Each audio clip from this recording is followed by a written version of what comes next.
लेकर राजनीति, क्या आपको लगता है कि 21वीं शताब्दी में ये राजनीति जाति पे ठीक है?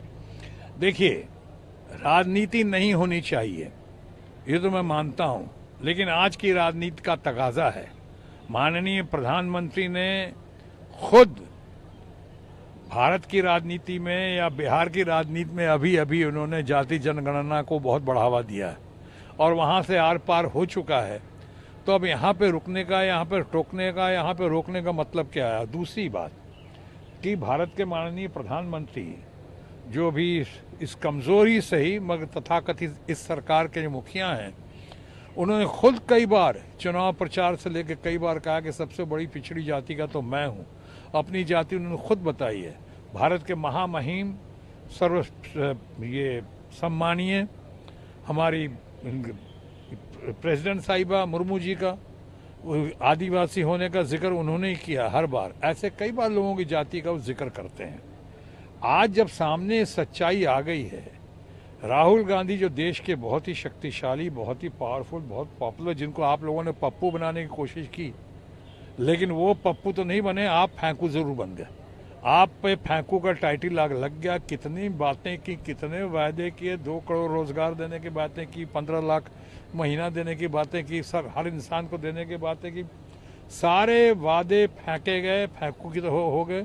और राहुल गांधी जो पप्पू, उनके टी शर्ट का मजाक उड़ाया, उनके भारत जोड़ो यात्रा का मजाक उड़ाया, उनके न्याय यात्रा का मजाक उड़ाया, आज सबके सामने सबसे बड़े हीरो बनकर सामने है। और उन्होंने भरी संसद में कहा कि जाति जनगणना इसी संसद से हम पास कराएंगे। ये उन्होंने वायदा किया। यकीन मानिए ऐसा होगा, अवश्य होगा, यकीनन होगा। इसलिए कि उनके साथ साथ भारत के सर्वशक्तिशाली, बहुत ही पॉपुलर, पावरफुल और सबसे ज़्यादा लोकप्रिय नेता या नेत्री ममता बनर्जी साथ हैं।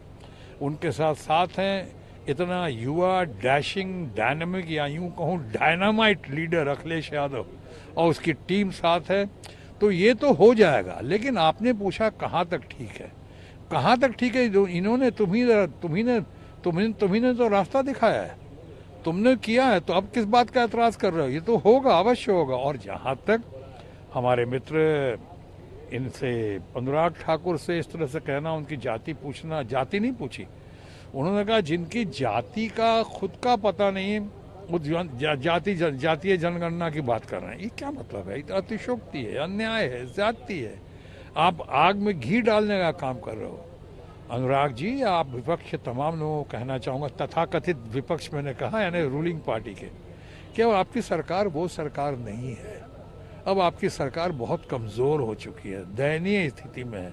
आज प्रधानमंत्री विपक्ष का सामना नहीं कर पा रहे हैं। आज प्रधानमंत्री माननीय राहुल गांधी के सामने नहीं आ पा रहे हैं, जवाब नहीं दे पा रहे हैं। यही प्रधानमंत्री, माननीय प्रधानमंत्री को कहना पड़ रहा है कि एक अकेला सब पे भारी, और आज कहना पड़ रहा है कि मुझे 2.5 घंटे तक बोलने नहीं दिया जा रहा है, मुझे एकदम गला दबा दिया जा रहा है। ये क्या मतलब है भाई? हास्यास्पद है। लोग हंस रहे हैं कि माननीय प्रधानमंत्री ऐसी बातें कर रहे हैं। तो एक तो सामने आप आ नहीं पा रहे हैं। ये सरकार वो सरकार नहीं है जो सरकार थी। और साथ साथ ये भी याद रखना होगा कि अब ये विपक्ष वो विपक्ष नहीं है। बहुत दमदार है, बहुत ताकतवर है, बहुत तगड़ा है, बहुत ज़बरदस्त है। और ये वो विपक्ष है कि अच्छे अच्छों को होश उड़ा दे रहा है। आपको अगर चाहिए कि आपकी सरकार जो है भले मिली जुली हो, कमज़ोर हो, लेकिन लग रहा है कि ये गिरती पड़ती सरकार है, कभी भी गिर सकती है, जा सकती है, तो आप चाहते हैं कि राहत की सांस ले कुछ दिनों के लिए, तो फिर ऐसी बातें खासकर भारतीय जनता पार्टी के प्रवक्ताओं को और भारतीय जनता पार्टी के नेताओं को ऐसी बात नहीं करनी चाहिए। Nip the bud in the beginning. अगर आपने ज्यादती की है, आपने ऐसा बोला है, जो आपने बोला है यकीनन बोला है, माफ़ी मांग लें तो उससे कोई बड़ी बात नहीं होगी। उससे आपको क्षमा बड़न को चाहिए, छोटन को उत्पात।